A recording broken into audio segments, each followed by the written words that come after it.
అనగనగా ఒక పెద్ద అడవి. ఆ అడవి మధ్యలో ఒక అందమైన చెరువు ఉండేది. ఆ చెరువులో నీళ్లు చాలా నిర్మలంగా అద్దంలా మెరిసిపోతూ ఉండేవి. ఆ చెరువులో ఒక బంగారు హంస ఉండేది. ఆ హంస రెక్కలు బంగారంలా మెరుస్తూ ఉండేవి. అది చాలా మంచి హంస.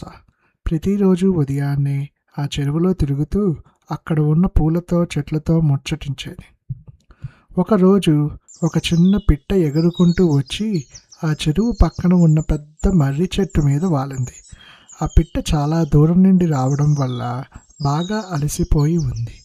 అది చూసిన బంగారు హంస మెల్లగా ఆ పిట్ట దగ్గరకు వెళ్ళి ఇలా అంది, చిన్న పిట్ట, నువ్వు చాలా అలసిపోయినట్లు ఉన్నావు. కొంచెం సేపు ఇక్కడ విశ్రాంతి తీసుకో. ఈ చెరువు నీళ్లు చాలా తీయగా ఉంటాయి. తాగి నీ దప్పిక తీర్చుకో. ఆ హంస చూపించిన ప్రేమకు ఆ చిన్న పిట్ట చాలా సంతోషించింది. అప్పటి నుండి ఆ హంస పిట్ట మంచి స్నేహితులయ్యాయి. ప్రతిరోజు సాయంత్రం పిట్ట ఆకాశంలో ఎగురుతూ తాను చూసిన విశేషాలన్నీ హంసకు కథలు కథలుగా చెప్పేది. ఒక రాత్రి వెన్నెల కురుస్తున్న సమయంలో పిట్ట హంసతో ఇలా అంది, హంస, నేను ఈరోజు ఒక వింత చూశాను.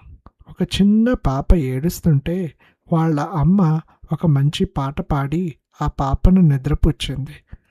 ఆ పాట వింటుంటే నాకు చాలా సంతోషం అనిపించింది. అప్పుడు హంస నవ్వి ఇలా అంది, నిజమే పిట్ట, ప్రేమతో పాడే పాట కంటే, కరుణతో చెప్పే కథ కంటే మించిన శక్తి ఏదీ లేదు. మనం కూడా ఈ అడవిలోని పక్షులన్నింటికీ ప్రతి రాత్రి ఒక మంచి కథ చెబుతాం. అలా ఆ రోజు నుండి అడవిలోని జంతువులన్నీ ఆ చెరువుకు దగ్గరగా వచ్చి హంస చెప్పే కథలను వింటూ హాయిగా నిద్రపోయేవి. ఒకరోజు అడవిలో పెద్ద వర్షం కురిసింది. గాలికి చెట్లన్నీ ఊగిపోతున్నాయి. పిట్టగూడు పడిపోయింది.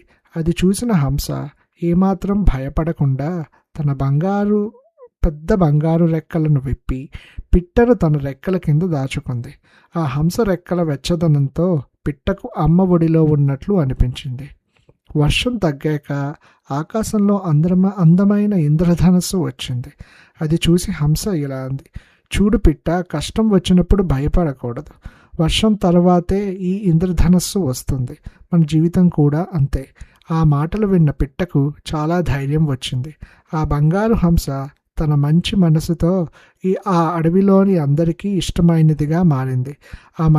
ఆ హంస మెరుపు, ఆ పిట్టపాట నేటికి ఆ చెరువు దగ్గర వినిపిస్తూనే ఉంటాయని అడవిలోని జంతువులు ఇప్పటికీ చెప్పుకుంటూ ఉంటాయి.